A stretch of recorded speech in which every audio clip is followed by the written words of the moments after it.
Чыңгыз Айтматов атындагы мамлекеттик жаштар сыйлыгынын лауреаты, акын Күтүүнүн аягы китебинин автору бүгүн бизде конокто Акжол Дооронбек уулу.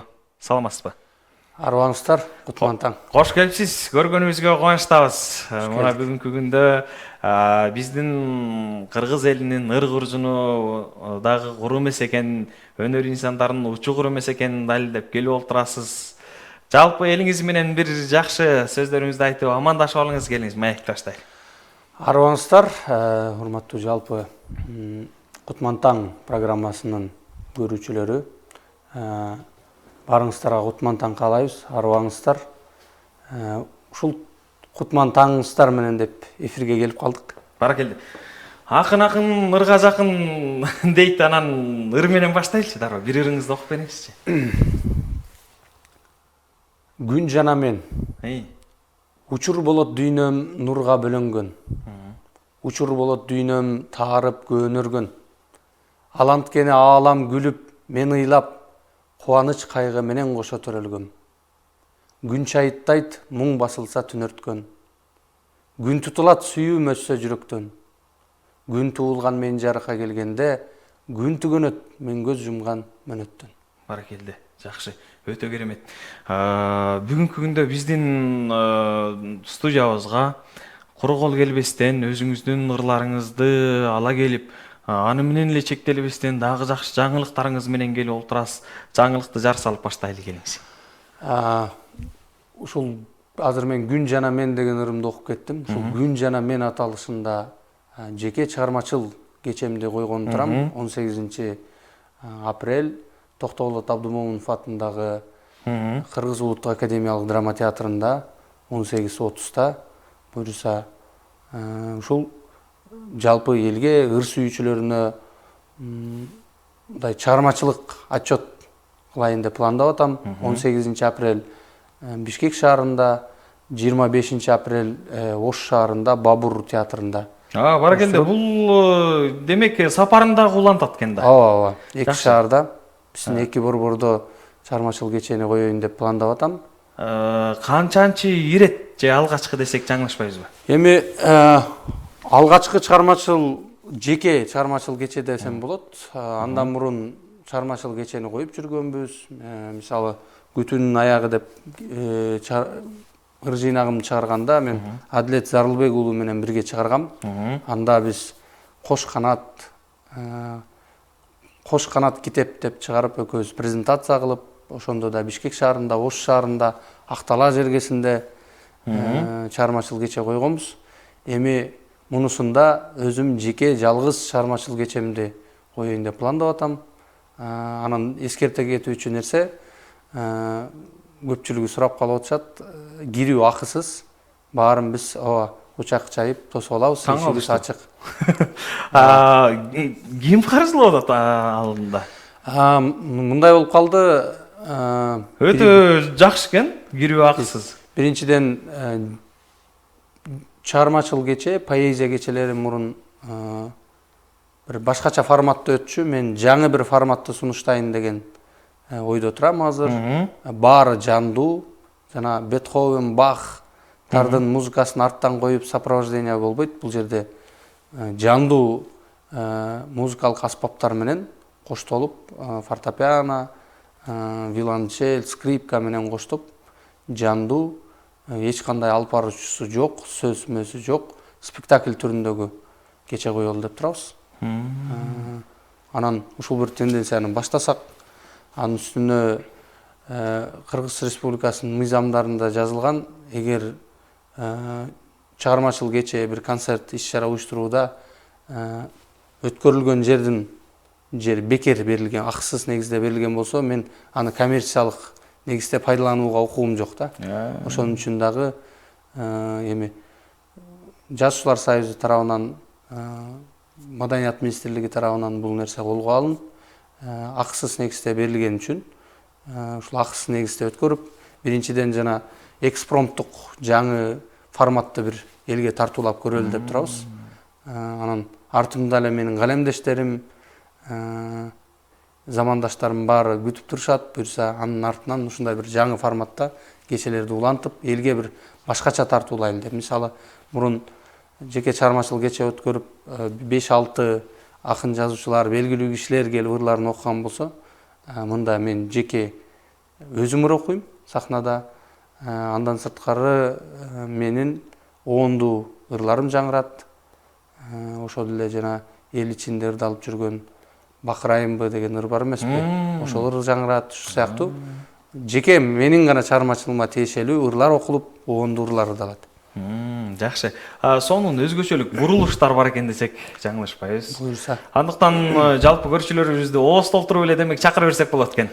Ооба, баарыңыздарды күтөбүз, эшигибиз ачык. Атайын ылайыктап 18:30га койдук, баары жумуштан бошоп келгенге ылайыктуу кылып. Жакшы.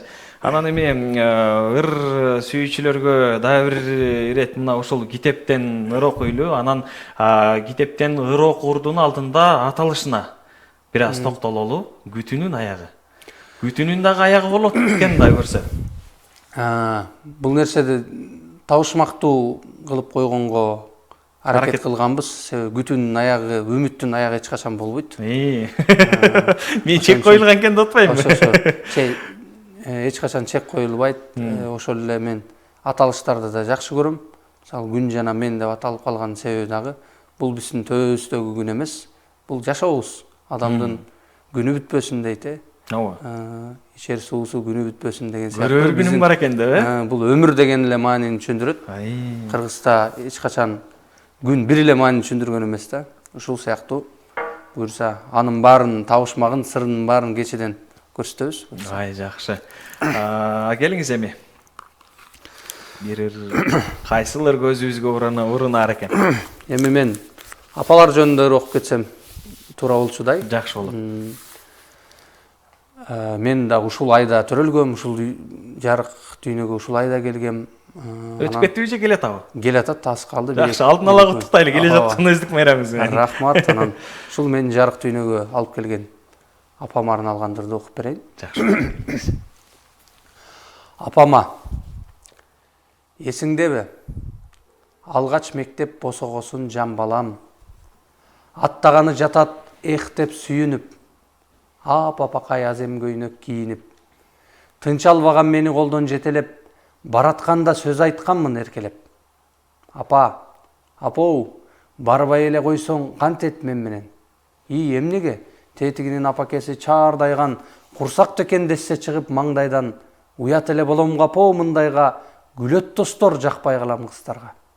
Ошол күндүн эртеси эле кечинде карындашым төрөлгөнү эсимде. Да бир жолу ойноп келсем күйүгүп. Мегүчүгүм азык кыл деп кардыңа, сары май чай нанды койсоң алдыма, коңшу жеңе мактан жабат экен деп, кара нанды жебей койгом кекеңдеп. А сен күлүп, эне сүтү дал оозуңдан кетелек. Сенин көпкө түшүнүгүң жетелек. Жаратканым рызкыңдан кем кылбай, уулум сага кең келечек берсе деп, башым сылап өп койгонсуң чекемден. Ал учурда жокчулуктун заманы, жокту барды түшүнө элек баламын. Студентмин, сессия бүтүп келсем үйгө калаадан, каармандардын арзуусуна түйшөлүп, бир күн кечке сериал көрсөң үч бөлүп. Балаңдын да сүйүүсүнө тынчалып, түйшөлбөсөң керек апа, мынчалык, деген элем колуңдагы пультты алып. Анда сүйүү эстандырган кез эле, өз ордуна түштү алда тез эле. Менин түптүз кыялыма чыдаган. Мени ушул турмуш жолго чыңаган. Түйшүгүмдү түйшүк эмес, парз көрүп түндүгүмдүн түз болушун сураган. Апоо сенин мээримиңе кур чалып, апоо сенин тилегиңден күч алып, жүрөмүн мен бүт өмүрү бакыт күткөн үмүтүңө үмүт болуп уланып. Баракелде. Сонун, керемет. Бардык нерсенин бардыгын балалыктан бери көз алдыбызга тартылды. Керемет.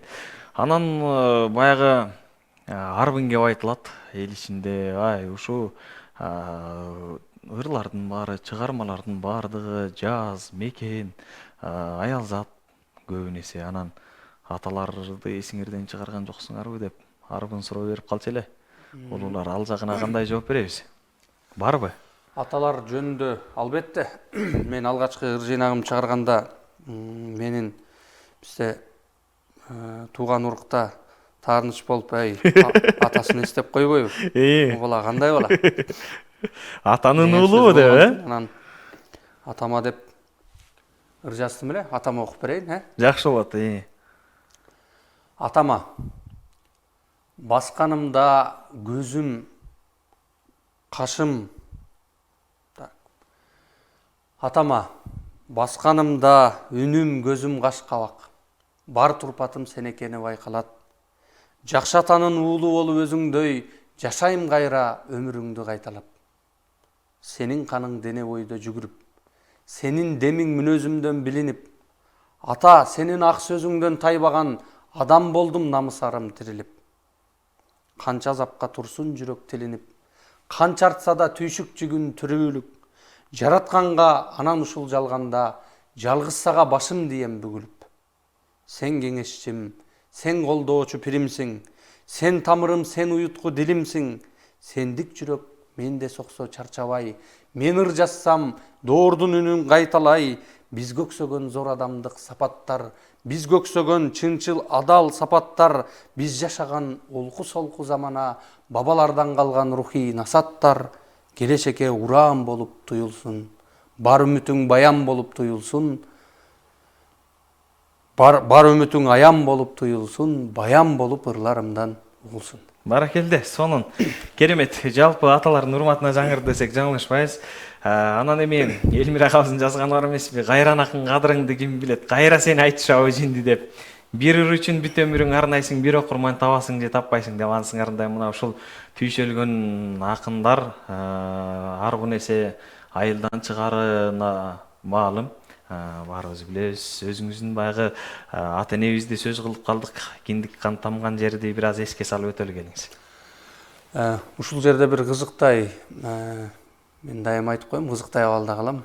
Менин туулган жерим Бишкек шаары, бирок менин тамырым, түпкү тамырым, өскөн жерим кадимки Ош шаарынын түштүк жагында жайгашкан Кара Суу районуна караштуу кадимки Гапар Айтиев, Жолом Мамытовдардын айылы Төлөйкөн айылынан болом.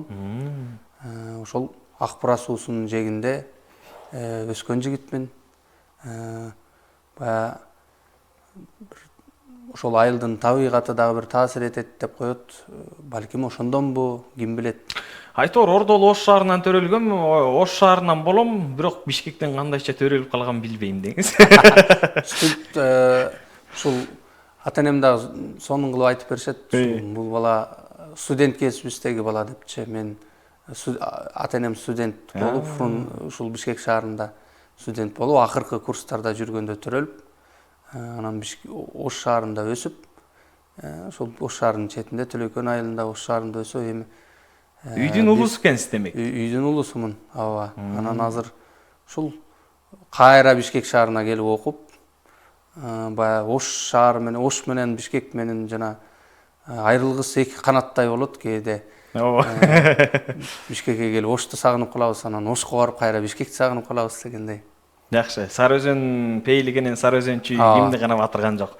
Анан эми мына ушул алдыдагы боло турчу концертке, поэзия кечеге тагыраагы дайындыктар кандай болууда, дагы да болсо дайындыктар жөнүндө бир аз айтып өтөлү. Баягы биз сөзүбүздү башка нукка бурбастан мына ушул жалпы көрүүчүлөрдүн кичине бүйүрүн кызытып, ушул ар ортодо поэзия алдыда боло турчу кече жөнүндө сөз кылып туралы. Кеченин ошол күн жана мен деп аталышын болот. Көпчүлүк чыгармачылык күнгө байланыштуу, өмүргө байланыштуу, ошол өмүрдөгү, адамдын өмүрүндөгү күн жөнүндө поэзия кече болот. Азыркы дайындыктар жөнүндө. Азыркы дайындыктарда азыр биз сценарий толугу менен иштелип бүткөн. Буюрса мунун үстү менен иштеп, мисалы музыкалык аспаптар менен коштойт деп атпайсызбы? Ал жерде кадимки концертмейстер болуп иштеп, Нурбек Болотбеков бар, кадимки Болот Токтобаевдин уулу. Ал менен чогуу биз даярдык көрүп, музыкалык аспаптардын коштоосунда окуп, мисалы көбүн эсе классикалык музыкалар, ошол башында айтып кеттим, Шопен, Бахтардын музыкалары кээде биздин көркөм окуубузга туура келбей калат экен. Ошого көркөм окууга ылайыктуу музыкалар тандап, скрипка, виолончелди коюп алып, иштеп атабыз. Андан кийин биз режиссерубуз бар. Режиссер азыркы замандагы мыкты чыгып келаткан жаш режиссер Эркин Эгембердиев агабыз режиссерлук кылып атат бул кечеге. Анан эми кызыктын баарын ошол кечеден көрөсүңөр деп айтайын деп турам. Себеби дегенде мунун баарын мен ачыкка чыгаргым келбейт. Анан дагы бир сыр сандыктын оозун ачпай туралы. Бир нерсени айтып коеюн деп атам. Маалымат иретинде мен өзүм адамдын кичинекей кезинде өзүнүн кыялы болот, балалык кыялы. Мен оончу аткаруучу Рыспай Абдыкадыровдай болгон оончу аткаруучу болсом дечүмүн. Анан ушул оончулукка дагы бир аз ыктап, оон чыгарып көрдүм эле. Могу кеченин алдында алдыңкы 1-2 күндө ал ырысты социалдык тармактарга, YouTube'га чыгарып бир презентация кылалы деп турабыз. Анан ошол ырдагы ошол жерде жандуу аткарылат. Менин сөзүмө таандык оондордон сырткары сөзү, оону, аткаруучулугу өзүмдө болгон чыгарманы тартуулайбыз элге буюрса. Сонун жакшы жаңылыктар менен коштолгон кече болот экен. Китебиңизди барактап отуп, 4 сабыңызга көзүм түштү. Биз деген аталышта экен. Жалпы көрчүлөрүбүзгө окуп өтөлү. Эки айрылыш болсо мурун көчөбүз, эки үйдү турак кылсак кечебиз. Эгиз канат болуп сүйүү кошуна эми чогуу жашап калдык экөөбүз деген сонун саптар бар экен. Мына ошол күтүүнүн аягы китебинин автору Дооронбек уулу Акжол бүгүн бизде конокто. Жалпы жонунан бир сөз менен айтканда, миң уккандан бир көргөн артык кылалы. Азыр эми көрүүчүлөрүбүз көргөнгө чейин угуп турушсын, өздөрүнчө бир алдыда болот экен деп бир өздөрүнүн жан дүйнөсүн, руханиятын дайындасын. Азыр бир тилибиз чарчаганча жарыяны, жаңылыктарды айталы, маалыматты берели, анан калганын буюрса кечеден көрсүн. Азыр эми дагы бир ирет чакырык таштап, анан жалпы журтка жакшы сөз айтсаңыз, маягыбыз жыйынтыктайлы. Жалпы көрүүчүлөрдү биз 2 шаарда коюп атабыз, урматтуу көрүүчүлөр. Бишкек шаарында 18 апрель күнү Токтолот Абдымомунов атындагы Кыргыз улуттук академиялык драма театрында 18:30-да күтөбүз. Ушул эле чыгармачыл кечени биздин 2-борбор Ош шаарында Бабур атындагы театрда 18:30-да 25 апрель күнү күтөбүз. Барыңыздарды жандуу ыр угуп, жан дүйнөңүздөргө руханий азык алып кетүүгө чакырабыз. Биздин даярдыктар күчүндө. Буюрса сиздерди кечеге келип түй ата бекер келиптирмин дебейсиздер. Буюрса бир жакшы программаны даярдап турабыз. Өкүнбөйсүздөр. Жакшы. Акындын маегин акындын сабагы менен аяктайлы. Байдыл атабыз айткан экен, жердин тилин, түздүн тилин албадым, көктүн тилин, көлдүн тилин албадым, төртөө мени төрт жагымдан тартса да көп кесиптен акындыкты тандадым деп. Ансыңарында мына ушул бир чыгармачылыктын чыйырында бараткан сапарыңыз байсалдуу болсун. Алдыда боло турчу концертке бир гана ийгилик каалайбыз. Биз да барып жан дүйнөбүзгө бир руханий азык алганга аракеттенебиз. Анан эми сапарга арбасын, калемиңиздин сыясы коробосун, ак кагаздын бетине арбын ырлар жазылып, кыргызымдын ыр куржунун толтуруп жүрө бериңиз. Бар болуңуз, ийгилик каалайбыз. Чоң рахмат сиздерге дагы. Иштериңиздерге ийгилик. Рахмат.